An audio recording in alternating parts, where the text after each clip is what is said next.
प्रतिबिंब देगा, प्रतिबिंब देख के आगे बढ़े।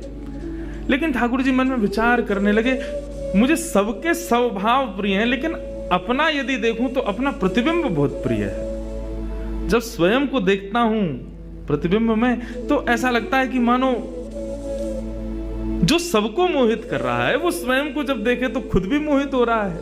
क्योंकि प्रतिबिंब कभी झूठ नहीं बोलता, प्रतिबिंब का ये स्वभाव है, आप जैसे हो वैसा आपको दिखाता है।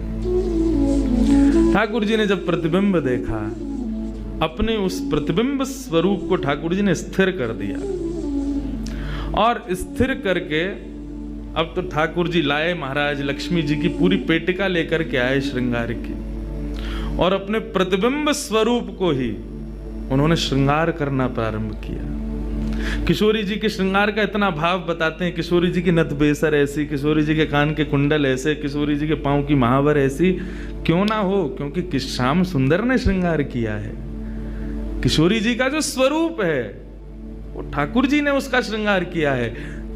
नारायण बैठे महाराज सिंहासन लगा करके अपने प्रतिबिंब का ही श्रृंगार कर रहे हैं। मोर पीछ हटाया, मुकुट उतार के दूर रखा, घुंघराले केशों को खोल दिया, नेत्रों में सुंदर सुंदर छोटा छोटा काजल लगाया, माथे पर एक सुंदर बिंदिया लगाई है, होठों पर निर्मल लालिमा लगाई है, गले में हार पहनाया, सर्वांगीण श्रृंगार किया, और लक्ष्मी जी की चुनरी ला करके जैसे शीश पर से चढ़ा करके ठाकुर जी ने थोड़ा सा जो श्याम रंग है उसको जैसे ही गौर वर्ण किया, वैकुंठ के उस प्रतिबिंब में से मानो जैसे सूर्य चंद्र का एकाकार रूप प्रकट हो गया हो, इतना तेज पुंज प्रकट हो गया कि ठाकुर जी भी अपने नेत्रों को छुपाने लगे।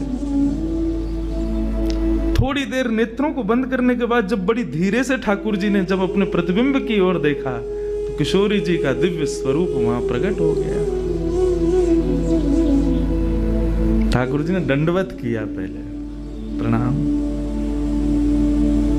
हे श्याम सुंदर, आपने ही मेरो निर्माण कियो है, आपने ही मुझको प्रकट कियो है। क्या भाव है? ठाकुर जी बोले, कोई भाव नहीं है, केवल मोहिनी भाव से 33 कोट देवता मोहित हुए थे, लेकिन मैं मोहित नहीं हो पाया था। इसलिए तब से मैं भी तड़प रहा था कि मुझे भी कोई मोहित करे, उस मोहिनी को भी मोहित कोई करे। वो स्वरूप आज प्रकट हुआ है। धर्म की स्थापना हुई, ज्ञान की स्थापना हुई, भक्ति की स्थापना हुई, वैराग्य की स्थापना हुई, लेकिन अंततो गत्वा संसार का सार जो प्रेम है उसकी स्थापना नहीं।